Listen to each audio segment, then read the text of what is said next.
Hello students. In our previous classes we have studied the two main important life processes, that is digestion and respiration. Now we will move to our third life process, that is circulation or transportation. Chapter number 18, that is body fluid and circulation.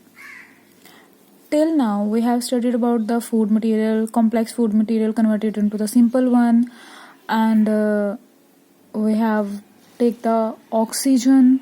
Now the question arises, the food which is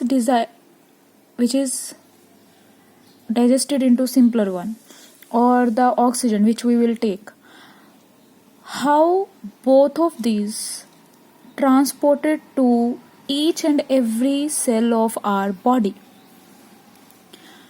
Is it so? So for that purpose we have a life process, that is circulation or transportation. Are you getting my point? So for transportation we need a medium through which the material can move from one place to another. Okay, so in that case we have a body fluids. In our body we have fluids like blood and lymph. Okay, before starting the human system we will study about the small animals also. In case of unicellular organisms like amoeba and paramecium, okay, in this kind the transportation material system is not needed, diffusion is sufficient. They will do this kind of process through the diffusion. Now sponges and coelenterids, the bigger one animal, we can say that organisms, circulate water from their surrounding through their body cavities and facilitate the cells to exchange the substance.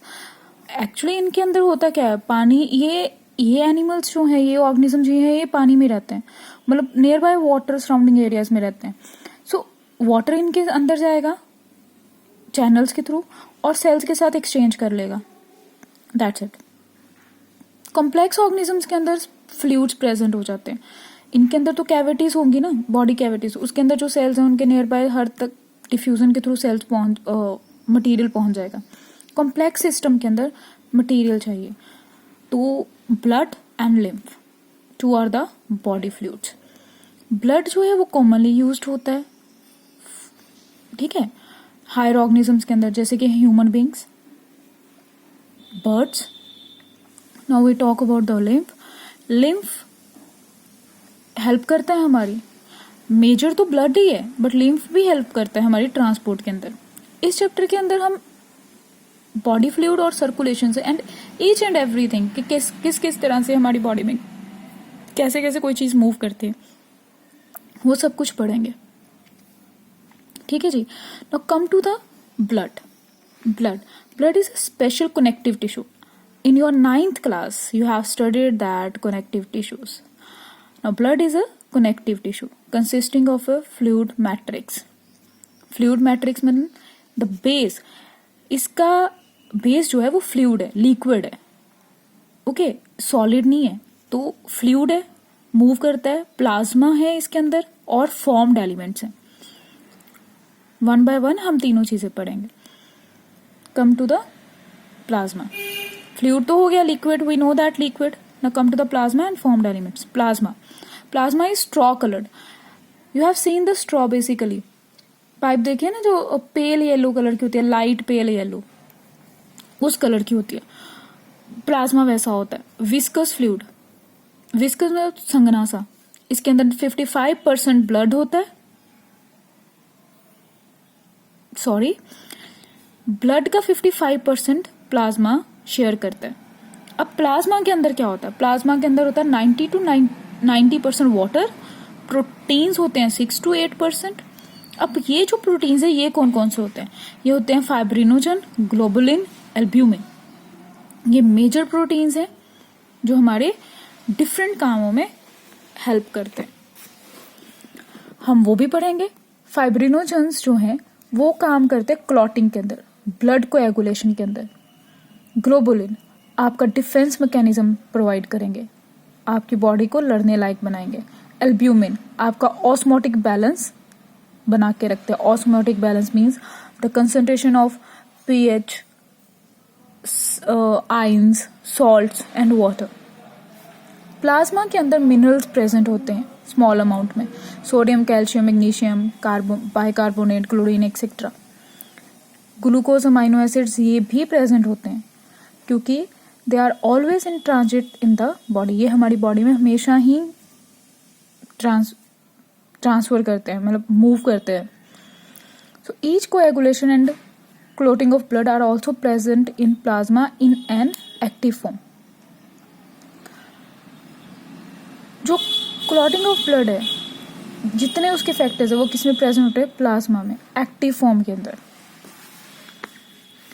बेटा inactive form में ये present होंगे जब जरूरत पड़ती है clotting की, तो ये क्या हो जाता है? एक्टिव हो जाते हैं। Plasma without clotting factor is called serum. Make sure that if we remove the clotting factors from the plasma, so that will left with serum. Now come to the formed elements. Formed elements or the cells.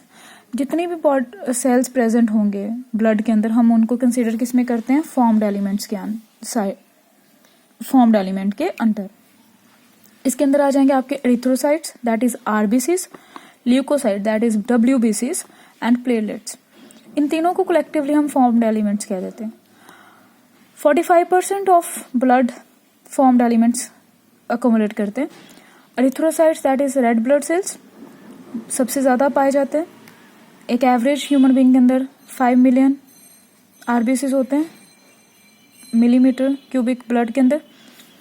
RBCs जो हैं red bone marrow में होते हैं adults के अंदर। RBCs जो mature RBCs होते हैं उनके अंदर न्यूक्लियस नहीं होता, डिवॉइड मतलब एब्सेंट। मैमल्स के ये बाइकनकेव होते हैं शेप में। रेड कलर है इनका क्योंकि इनके अंदर आयरन कंटेनिंग हीमोग्लोबिन है, कॉम्प्लेक्स प्रोटीन है ये। हीमोग्लोबिन इज अ प्रोटीन जिसके अंदर आयरन होता है, इसके कारण इसका कलर रेड होता है। कलर और नेम इसी कारण नाम इसको मिला हुआ है। हेल्दी इंडिविजुअल के अंदर हीमोग्लोबिन की मात्रा इतनी होती है 12 to 16 ग्राम्स। आरबीसीज का मेन रोल रेस्पिरेटरी गैसेस को ट्रांसपोर्ट करना है। आरबीसीज का लाइफ स्पेन 128 डेज का होता है।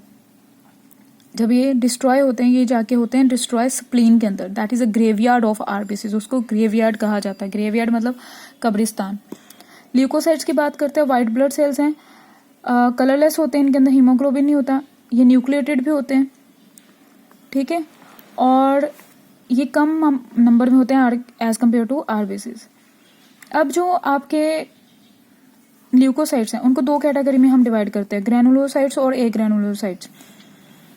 न्यूट्रोफिल्स, इओसिनोफिल्स और बेसोफिल्स। न्यूट्रोफिल्स, इओसिनोफिल्स और बेसोफिल्स, ठीक है। ये आपके आ जाते हैं ग्रैनुलोसाइट्स। ग्रैनुलोसाइट्स मतलब ये देखो इनके अंदर ग्रैन्यूल्स हैं, दिख रहे हैं ये, ठीक है, लोब्यूल्स बने, लॉब लाइक स्ट्रक्चर्स बनी हुई हैं इनके अंदर। उसके बाद आपके आ जाते हैं मोनोसाइट्स, ठीक है,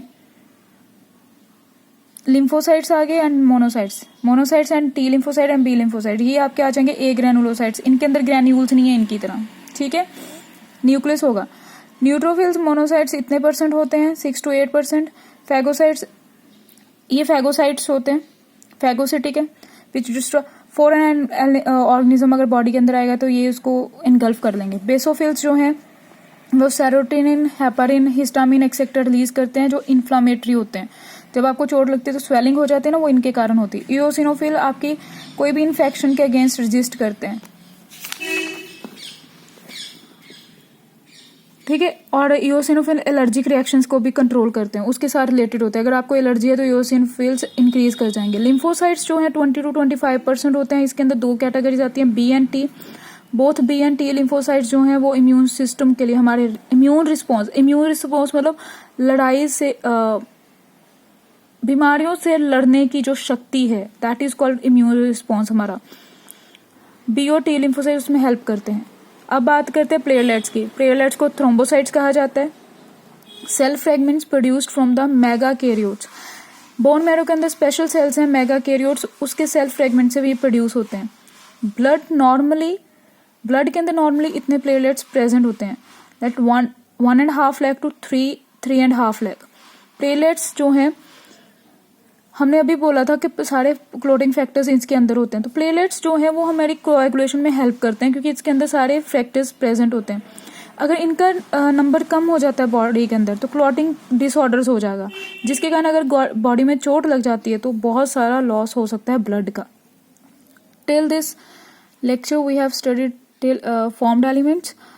In our next video we will start with blood group and RH grouping. Okay beta ji, have a nice day.